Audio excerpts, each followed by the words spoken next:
Over 30 hours after the initial explosion, the smoke is still rising from the remains of the wood flour mill.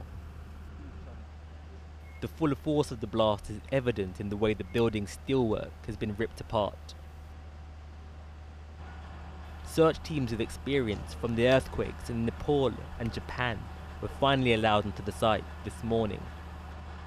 Brick by brick, they worked through the debris of what was once a 4-story building to find the 4 workers who remain missing.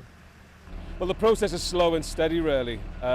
We will move debris selectively from certain parts of the pile, and then we'll search again. We'll photograph, and then we'll keep moving the pile, keep moving the debris until we locate someone.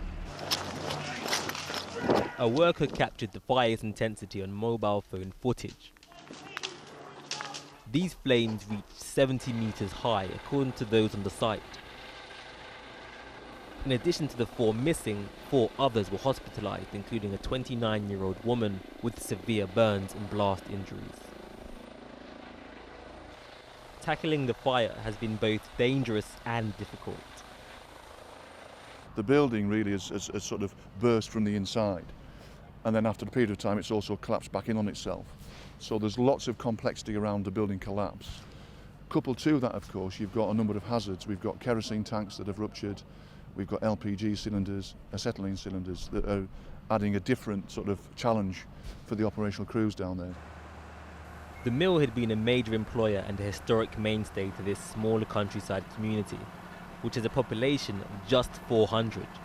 Yesterday's events have left the village stunned. With all the activity yesterday, it didn't really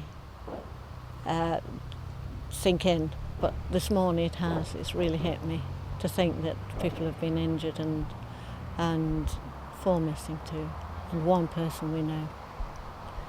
It's horrific, really. With the cause of the explosion still unknown, the site is also a potential crime scene.